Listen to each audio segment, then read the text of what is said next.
بسم اللہ الرحمن الرحیم، اللہم صلی علی محمد وعلی آل محمد۔ ویلکم ٹو دا شو۔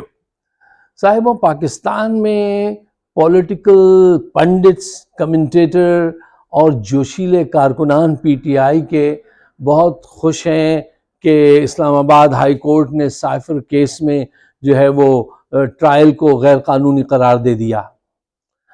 ایک پولیٹیکل کمنٹیٹر فرما رہے تھے عمران خان کو بہت بڑا ریلیف مل گیا ہے، یہ عمران خان کی بہت بڑی جیت ہے، اور ان کے وکیل راجہ سلمان اکرم نے اڑا کے رکھ دیا۔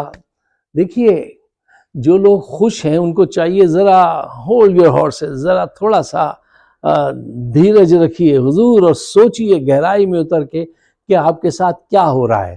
دیکھیے، حقیقت پسندی سے بات کیجئے۔ ہوا یہ ہے کہ ہائی کورٹ نے وہ 2 رکنی کمیٹی جو ہے جسٹس گل حسن صاحب اور جسٹس سمن امتیاز کی، انہوں نے 29 اگست کو جو نوٹیفیکیشن پاس ہوا تھا جس کے ذریعے یہ کارروائی، جس کے بعد یہ کارروائی شروع ہوئی تھی، اس کارروائی کو کالعدم قرار دیا ہے، اور جو اس کی جڑ تھی وہ جج صاحب ان کو تعینات رکھا، اس کو قانونی قرار دیا ہے۔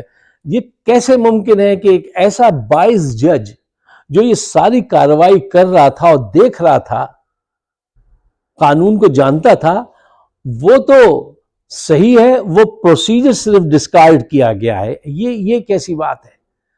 اگر وہ پروسیجر غلط ہے تو جو وہ پروسیجر کر رہا تھا، اس کے ناک کے نیچے ہو رہی تھی، اس کو بھی کالعدم قرار دینا، ہٹانا چاہیے تھا وہاں سے، اس کو نہیں، وہ ٹھیک ہے۔ یہ بڑا تصاد ہے، اس بات پہ ذرا غور و فکر کیجئے۔ اچھا، انہوں نے یہ کام کیوں کیا ہے جرنیلوں نے اور حکومت نے؟ انہوں نے یہ کام اس وجہ سے کیا ہے کہ جلد بازی میں بہت بڑی بڑی فاش غلطیاں ہوئی ہیں۔ مثلا کہا گیا کہ یہ اوپن ٹرائل ہے، یہ اوپن ٹرائل ہے ہی نہیں۔ اوپن ٹرائل ایسے ہوتا ہے کہ آپ جیل کے اندر پنجرے میں لے کر آ جائیں ایک شخص کو اور کسی کو کارروائی نہ دیکھنے دیں، ٹھیک ہے نا، اور آپ کہہ دیں کہ وہ اوپن ٹرائل ہو گیا۔ اچھا، اب انہوں نے جب یہ محسوس کیا کہ یہ ساری منٹس اگر انٹرنیشنل عدالت میں چلے گئے، ان کے بچے لے کے چلے گئے یا ان کی سابقہ بیگم، تو 1 سیکنڈ میں فیصلہ ہو جائے گا کہ یہ جو ہے ایک باعث جج، ایک باعث حکومت نے یہ بہت ہی غلط کام کیا ہے اور یہ اوپن ٹرائل نہیں ہے۔ تو اب انہوں نے جج صاحب کو دوسرا موقع دیا ہے کہ وہ یہی ظلم، یہ غیر قانونی کام جو ابھی تک وہ کر رہے تھے، اس کو ذرا صحیح انداز سے قانونی طریقے سے کر لیں، تاکہ کوئی غلطی جو ہے وہ نہ پکڑی جائے۔ باہر تو یہ تاثر دے دیا کہ دیکھیے ہماری عدالت نے جو ہے وہ عمران خان کے حق میں فیصلہ دے دیا، وہاں تک تو دیا کہ وہ کورٹ کی کارروائی جو تھی، جو غلط تھی، بالکل ہی، وہ تو بالکل ابسرڈ، بالکل ہی بیکار چیز تھی، ٹھیک ہے نا، کہ اس کو کیا کہیں گے آپ، تو اور جج جو ہے اس کو برقرار رکھا ہے۔ یہ دراصل جج کو دوسرا موقع دیا گیا ہے کہ وہ اپنی کارروائی غیر قانونی کام بھری قانون کے جامع میں رہتے ہوئے کریں، اور سیکنڈ چانس کبھی نہیں دینا چاہیے ججز کو، کیونکہ پھر وہ ایک دفعہ دماغ بن جاتا ہے تو وہی ہوتا ہے۔ یہ ایسی بات ہے کہ جیسے آپ اپنے قاتل سے کہیں کہ صاحب آپ نے پہلا جو فائر کیا وہ تو کام نشانہ نہیں لگا، یہ لیجئے دوسری گولی، اب آپ دوبارہ ٹرائی کیجئے۔ تو one should not give a second chance. یہ مطلب دیکھیں، ایک دماغ ہوتا ہے جج کا جو بن چکا ہوتا ہے، وہ عمران خان کے خلاف ہے، وہ خلافی فیصلہ دے گا، کیوں؟ اس کی ڈورے پیچھے سے بیٹھا کوئی ہلا رہا ہے۔ اب پوری دنیا دیکھ رہی ہے، پوری دنیا دیکھ رہی ہے، کارروائی دیکھی جاتی ہے نا ہر ملک میں، کہ نواز شریف جو ہیں وہ سرٹیفائیڈ کرپٹ آدمی، ٹھیک ہے، ان کو باہر سے بلا کر ان پہ 300 ارب روپے کی وہ جو ہے منی لانڈرنگ کے ہیں الزامات اور پراپرٹیز کے سب ختم، اور ایئرپورٹ سے ان کی جو خدمت کی جا رہی ہے، وہ عدلیہ میں آ رہے ہیں اپنے کارکنان کے ساتھ اور بدماشوں کے ساتھ اور وکلا کے ساتھ، اور جا رہے ہیں، اور ان کی بڑی عزت افزائی ہو رہی ہے۔ اور دوسرا سابق وزیر اعظم جو ہے اس کو کہہ رہے ہیں سیکیورٹی خطرات ہیں، یہ اتنا خطرناک آدمی ہے، گویا اس کو پنجرے میں بند کر کے عدالت میں لاؤ۔ اور جیل سے باہر نہ نکالو. یہ خوفزدہ ہیں عاصم منیر صاحب اور ہمنوا اس کی مقبولیت سے کہ اس کی ایک جھلک بھی عوام نہ دیکھے، ورنہ وہ بے چین ہو جائیں گے اور لوگ سڑکوں پہ آ جائیں گے. یہ اس بات سے بہت خوفزدہ رہتے ہیں کہ لوگ سڑکوں پہ آئیں گے پھر یہ اگر گولی چلائیں گے تو بہت زیادہ بات آگے بڑھے گی. اور اسی چیز کے لیے پولیٹیکل وار جو ہے، اسٹریٹجی ہے، وہ ایسے رکھنی چاہیے کہ یہ دباؤ ان پہ اور زیادہ بڑھانا چاہیے پی ٹی آئی کو. اچھا دیکھیے، یہ جتنی زیادہ قوت سے، تیزی سے لے کے آگے بڑھے تھے اس کیس کو، بالکل اسی طرح جیسے توشہ خانہ کیس میں انہوں نے یہ کیا تھا کہ ایک جج، وہ دلاور نام کے عموماً ایسے ہی لوگ ہوتے ہیں. ہم نے ایک فلم دیکھی تھی، اس میں دلاور نام کا ایک ڈاکو تھا، ٹھیک ہے نا. تو وہ ایک دلاور نام کے ایک بندے کو لا کے اس سے کہا تم جج ہو اور یہ فیصلہ ہے، تم جلد سے جلد کارروائی کرو. اس نے اتنی اسپیڈی ٹرائل کیا صاحب کہ پوچھے مت، اور ان کو سزا لکھ کے فوراً اس شام ہی وہ لندن بھاگ گیا پیسے لینے اپنے. یار یہ ہو رہا ہے پاکستان، ذرا اندازہ لگائیے. اب انہوں نے اس پروسیجر کو تو کالعدم قرار دے دیا، لیکن جج جو ہے وہ قانونی ہے. بہت خوب. اگر جج جو مین چیز ہے وہ جج ہے، اس کو ریپلیس کریں، ایک ایسا جج لائیں جو سب کے لیے قابل قبول ہو، تو پھر بات بنے. تو اب دوبارہ بھی یہی رزلٹ آئیں گے جو آج آئے ہیں، ٹھیک ہے نا. آپ نے کام کی، جج کا دماغ نیوٹرل نہیں لایا آپ، ٹھیک ہے نا. اگر آپ روز ایک کام کرتے ہیں، اس کے ایک ایکس رزلٹ آتے ہیں، جب تک آپ وہ کام کرنے کا طریقہ نہیں بدلیں گے تو رزلٹ بھی نہیں بدلیں گے، وہی رزلٹ آئیں گے جو پہلے آ رہے تھے. یا صرف یہ ہے کہ آپ نے اپنے آپ کو جو ہے نا اور زیادہ قانونی طریقے سے آپ عوام کے سامنے پیش کر رہے ہیں. اچھا صاحب، ایک اور جو موضوع بہت ڈسکس ہو رہا ہے، میں نے تو کل اس پہ بات نہیں کی تھی، دل نہیں چاہا کہ کیا بات کرے انسان، کہ بالکل ہی مطلب کچھ باتیں ایسی گھٹیا، اتنی لو اس پہ چلی جاتی ہیں کہ سمجھ میں نہیں آتا کہ اس پہ کیا، مطلب جو بالکل واضح نظر بھی آ رہی ہوں، پھر اس پہ کیا بات کریں. لیکن کچھ ساتھیوں کا خیال نہیں، آپ اپنے خیالات دیجئے. دیکھیے صاحب، ہوا یہ ہے کہ ایک امریکن جج نے کہا تھا کہ پیسے کی خاطر پاکستانی اپنی ماں کو بھی بیچ دیں، کیونکہ ایسا ہوا ہے. پیسے کی خاطر لوگوں کو پکڑ پکڑ کے بڑے بڑے سربراہان جو ہیں وہ حوالے کرتے رہے، صرف پیسے کی خاطر. اور میں نے دیکھا ہے اپنے لوگوں کو کہ وہ اس حد تک گر جاتے ہیں. یہ حقیقت ہے، برا مت مانیے لیکن یہ حقیقت ہے. اچھا، اب یہ جو انٹرویو کیا ہے خانزادہ شہزادہ شاہ زیب، کیا نام ہے ان کا پورا، انہوں نے اپنی ساری زندگی کی صحافت جو ہے وہ صفر کر لی. جیو ٹیلی ویژن جو ہمارے شعور کے، جنگ اخبار جو ہے نا وہ ہمارا اخبار ہے، وہ ہمارے شعور کے ساتھ ہم نے اسے بڑھتا دیکھا ہے.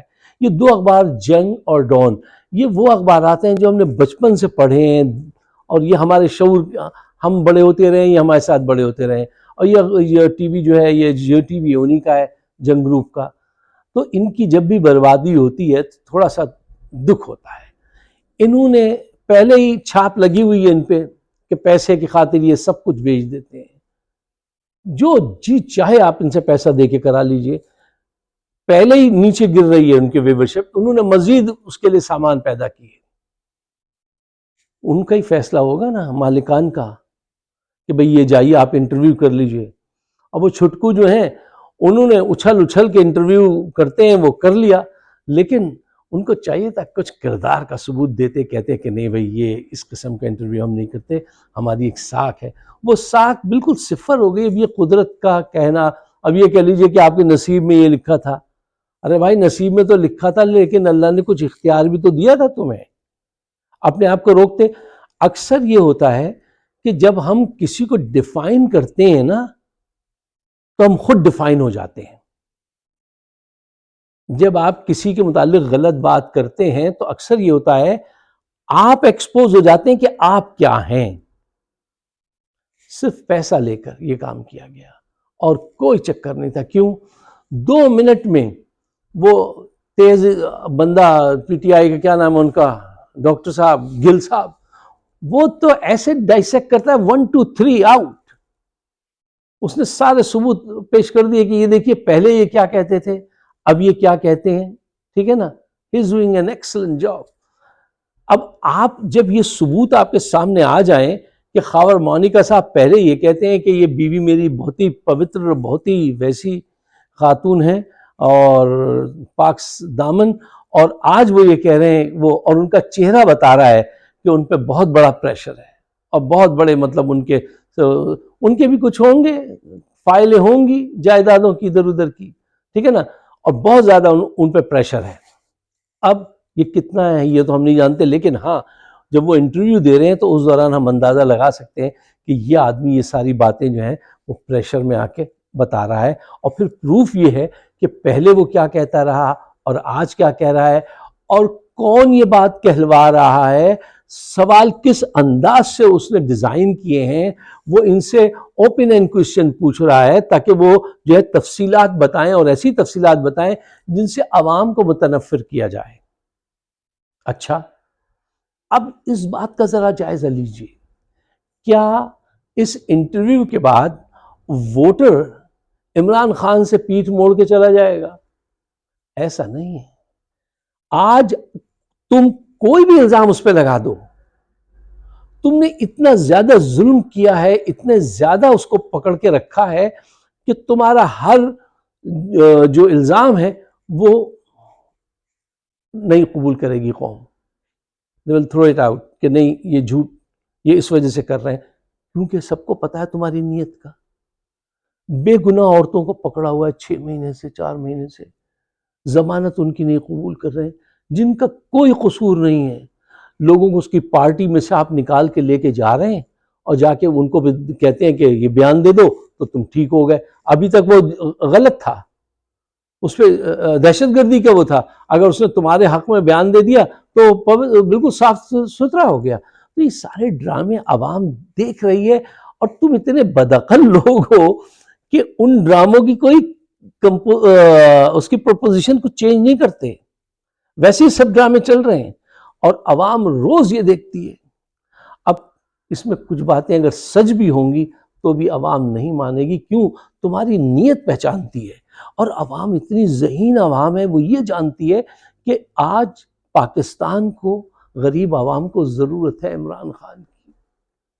اور یہ سارا گروپ جو ہے، یہ جو لندن سے ایک مجرم کو لائے ہیں اور اس کو جو ہے عزت افزائی ہو رہی ہے اس کی، اور ہر ایک جو ہے وہ کہہ رہا ہے کہ بس ہم نے آرمی سے ساڑی گل ہو گئی ہے، سمجھے نا، تو اب ہم جو ہے حکومت میں آئیں گے، ہم دوبارہ لوٹیں گے. کیا عوام یہ نہیں دیکھتی؟ دیکھتی بھی ہے، سمجھتی بھی ہے. تم اس وقت کچھ بھی الزام لگا لو، عوام خریدے گی نہیں. اور اگر سودا بک نہیں رہا تو پھر تمہاری مارکیٹنگ کس کام کی ہے؟ جب تمہاری بات دل تک پہنچ ہی نہیں رہی، لوگ اس کو قبول ہی نہیں کر رہے، تو تم ایسے 2-4 اسکینڈل اور بھی لے آؤ. اچھا، اس کے پاس تو اسکینڈل کی اس کا پورا ماضی ہے. ان کا تو خوبصورت آدمی کے ساتھ نہ چاہتے ہوئے بھی اسکینڈل ہو جاتے ہیں. ٹھیک ہے نا، اس کے ساتھ تو ہے، اس کو بھی لوگوں نے قبول کیا ہوا ہے. اور یہ چونکہ تم نے الزام لگانے کے لیے کیا ہے تو اس کو تو بہت ہی زیادہ عوام کو وہ نہیں دے گی. اور جب عوام نے ریسپانس نہیں دیا تو واٹ گڈ اٹ از، کیا فرق پڑتا ہے؟ اگر آپ میرے خیالات سے اتفاق کرتے ہیں تو پاکستان کو بچانے کے لیے، دیکھیے یہ پاکستان کو بچانے کا وقت ہے. اس کے لیے آپ اس کو شیئر کیجئے گا، ڈسکس کیجئے گا، رائے عامہ ہموار کیجئے گا. ہمارا چینل ہے فائق صدیقی شو، اگر آپ سبسکرائب کریں تو بڑی عنایت ہوگی. بہت شکریہ. خدا حافظ.